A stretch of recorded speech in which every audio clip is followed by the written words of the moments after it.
नमस्कार, मैं हूं परवीन शेख। आप देख रहे हैं कैपिटल टीवी की स्पेशल स्टोरी।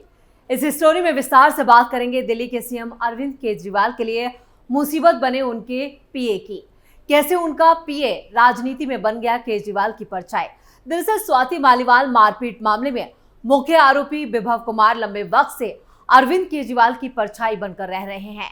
आपको बता दें कि 43 साल के विभव कुमार के पास दिल्ली यूनिवर्सिटी से मास्टर डिग्री और जर्नलिज्म में ग्रेजुएशन का डिप्लोमा है। विभव का अरविंद केजरीवाल से संबंध उस वक्त का है जब आम आदमी पार्टी अस्तित्व में भी नहीं थी। ये बात साल 2005 की है। अरविंद केजरीवाल और मनीष सिसोदिया ने एक एनजीओ कबीर बनाया था। इस कबीर एनजीओ के जरिए विभव की मुलाकात केजरीवाल और सिसोदिया से हुई। केजरीवाल, सिसोदिया और पत्रकार अभिनंदन सेखरी ने फिर पब्लिक कोज रिसर्च फाउंडेशन की स्थापना की और यहीं की कुछ परियोजनाओं पर स्वाति मालीवाल के साथ विभव ने काम किया। इंडिया अगेंस्ट करप्शन आंदोलन के वक्त भी विभव कुमार अरविंद केजरीवाल के साथ थे। यही वो वक्त था जब केजरीवाल को देश भर में पहचान मिलनी शुरू हो गई थी। विभव का रसूख। दिल्ली में 2015 के चुनाव में आम आदमी पार्टी की जीत के बाद विभव कुमार को अरविंद केजरीवाल का निजी सचिव नियुक्त किया गया था। 2020 में जब आम आदमी पार्टी राष्ट्रीय राजधानी में सत्ता में लौटी तो उन्हें फिर से इसी पद पर नियुक्त किया गया।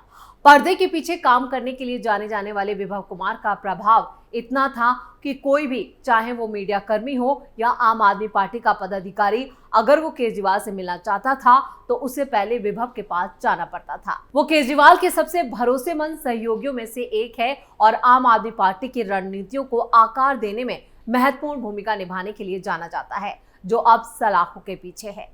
विभव के विवाद। विभव पहली बार पिछले साल तब सुर्खियों में आए थे जब दिल्ली की सतर्कता निदेशालय ने उन्हें टाइप 4 बंगला आवंटित करने पर सवाल उठाए। सतर्कता निदेशालय का कहना था कि बंगला नियमों का उल्लंघन करके दिया गया था। इसके फौरन बाद लोक निर्माण विभाग ने बंगले का आवंटन रद्द कर दिया। इस साल फरवरी में ईडी ने उनसे दिल्ली की जो अब खत्म हो चुकी शराब नीति में कथित अनियमितताओं के संबंध में पूछताछ की थी, जिसके कारण आम आदमी पार्टी के शीर्ष नेताओं की गिरफ्तारी हुई थी। अप्रैल में यहां पर सतर्कता विभाग ने एक लोक सेवक के काम में बाधा डालने के साल 2007 के एक मामले का हवाला देते हुए केजरीवाल के निजी सचिव के रूप में विभव कुमार की सेवाओं को समाप्त कर दिया था। विभव ने केंद्रीय प्रशासनिक न्यायाधिकरण का दरवाजा खटखटाया, लेकिन उन्हें कोई राहत नहीं मिली। आम आदमी पार्टी ने बदला स्टैंड।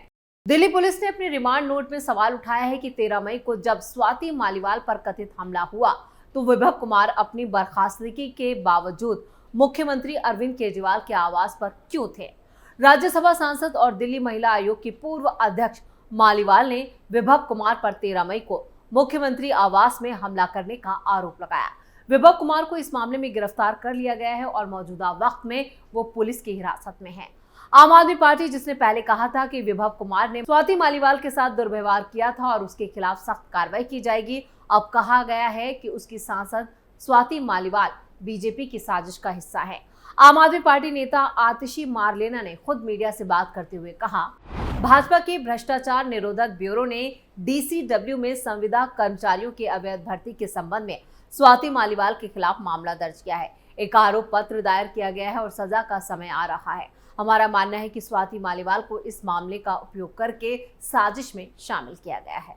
अब अरविंद केजरीवाल ने अपने सभी साथियों के साथ बीजेपी मुख्यालय तक विरोध मार्च निकालने की भी कोशिश की, लेकिन पुलिस ने बहुत पहले ही उन्हें रोक दिया और इससे पहले विरोध प्रदर्शन की घोषणा करते हुए केजरीवाल ने प्रधानमंत्री नरेंद्र मोदी पर मनीष सिसोदिया, सत्येंद्र जैन और संजय सिंह जैसे आम आदमी पार्टी के नेताओं को जेल भेजने का खेल खेलने का आरोप लगाया।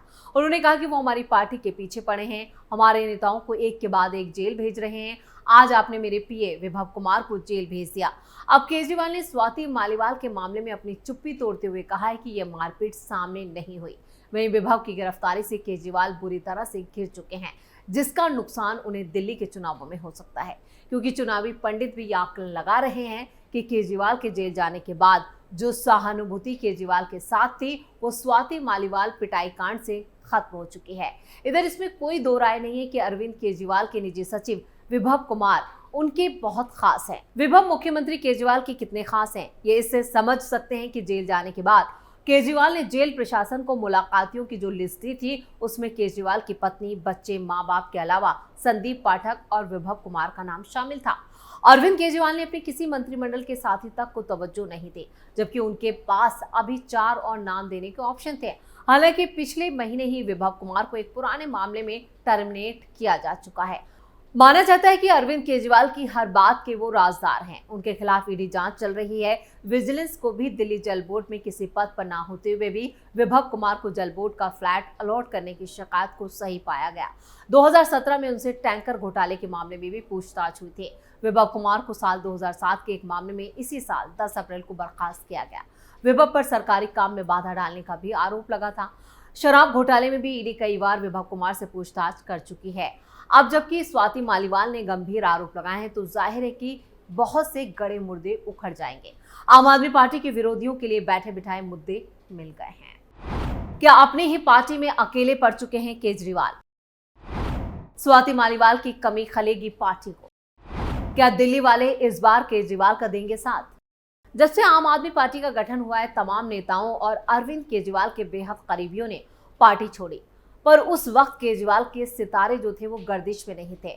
पर जब अरविंद केजरीवाल संकट में हैं, तो उनके अपने करीबियों से दूरी मायने रखती है। दिल्ली से पहली बार सांसद बनी स्वाति मालीवाल भी अरविंद केजरीवाल की करीबियों में शामिल रहे। उन्होंने अपनी छवि एक तेज तर्रार नेता की बनाई।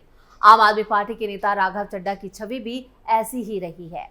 अरविंद केजरीवाल के बेहद खास और तेज तर्रार शख्सियत पर पिछले कुछ दिनों से मीडिया में इस तरह की बातें आती रही हैं कि वो जानबूझकर लंदन से वापस नहीं आ रहे थे।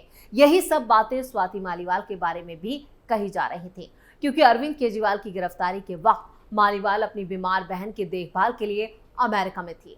मारपीट की खबरों के बाद पब्लिक को ऐसा लग रहा था कि जो अफवाहें चल रही थी ना हो उनमें जरूर कुछ सच्चाई हो, पर पार्टी की बड़ी मुसीबत के दौर से गुजर रही और स्वाति मालीवाल और राघव चड्ढा जैसे नजदीकी लोग सिर्फ ट्वीट कर रहे थे। मालीवाल भी सोशल मीडिया पर पार्टी और अपने नेताओं के समर्थन में संदेश पोस्ट कर अपने कर्तव्य का पालन कर रहे थे। इंडियन एक्सप्रेस से बात करते हुए उस समय मालीवाल ने कहा था कि मेरी बहन पिछले 15 सालों से अमेरिका में रह रही है, वो बीमार है और मैं उसकी देखभाल के लिए यहाँ हूँ। मैं जल्द ही वापस आ रही हूँ और मौजूदा शासन की तानाशाही के खिलाफ मजबूती से लड़ूंगी। सवाल यह है कि देर से आने के मतलब पर क्या रह जाता है। राघव चड्ढा तो स्वाति मालीवाल की पिटाई के बाद भारत वापस लौटे। पंजाब में सभी सांसदों को जिस तरह एक्टिव होना चाहिए था, यहाँ पर राघव चड्ढा उस तरह से एक्टिव नजर नहीं आ रहे हैं। स्वाति मालीवाल का पार्टी से दूर जाना पार्टी के लिए अलग तरह का मामला है, क्योंकि अभी तक जो लोग गए हैं उन्होंने इतने गंभीर आरोप नहीं लगाए जिससे पार्टी या अरविंद केजरीवाल का कुछ नुकसान हो सकता है। पर मालीवाल का मामला अलग है। मालीवाल ने जो आरोप लगाए हैं, अगर उन पर वो अडिग हैं तो ये बहुत ही गंभीर मामला है। जिस तरह से सीएम हाउस में मारपीट की घटना हुई और दोनों तरफ से आरोप प्रत्यारोप चल रहे हैं, उसका मतलब यही है कि अब स्वाति मालीवाल पूरी तरह से केजरीवाल एंड गैंग के से किनारा कर चुकी हैं और वो केजरीवाल के साथ नहीं हैं, और उनके तल्ख तेवर भी यही बता रहे हैं। स्वाति मालीवाल ने अपनी दिल्ली महिला आयोग की पारी बहुत शानदार खेली।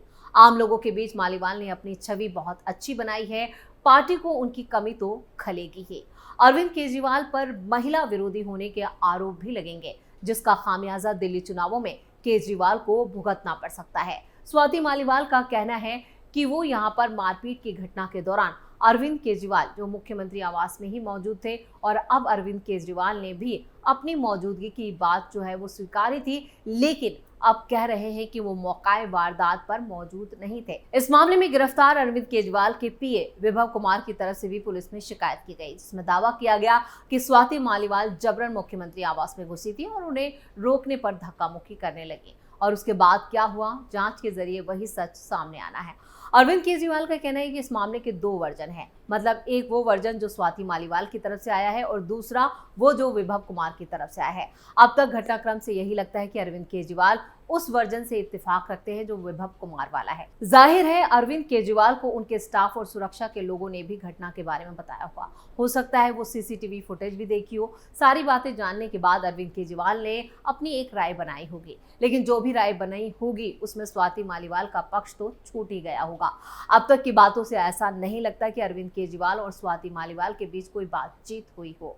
बीजेपी ने आरोप लगाया कि स्वाति मालीवाल पर समझौते के लिए दबाव बनाया जा रहा है। जिस तरह से आतिशी ने अरविंद केजरीवाल का पक्ष रखा है और जिस तरह से विभव कुमार को लेकर अरविंद केजरीवाल लखनऊ पहुंचे थे, अभी तक तो यही लग रहा है कि अरविंद केजरीवाल स्वाति मालीवाल के दावे को सही नहीं मान रहे हैं। और अब तक इस केस में अरविंद केजरीवाल ने जो भी वो मानकर चल रहे हैं, अगर जांच के नतीजे उस हिसाब से नहीं आए तो वो कैसे मानेंगे कि सब कुछ फेयर तरीके से हुआ है। यानी यहाँ पर इस पूरे मामले में स्वाति मालीवाल को लेकर अरविंद केजरीवाल का नजरिया पूरी तरह से नेगेटिव है, लेकिन अगर जांच उनके अगेंस्ट आती है तो इससे उनको चुनावों में बहुत ज्यादा खामियाजा भुगतना पड़ सकता है। स्पेशल स्टोरी में इतना ही। वीडियो कैसा लगा नीचे कमेंट करके अपनी राय जरूर बताएं। वीडियो को लाइक करें, शेयर करें और कैपिटल टीवी को सब्सक्राइब करना ना भूलें। नमस्कार।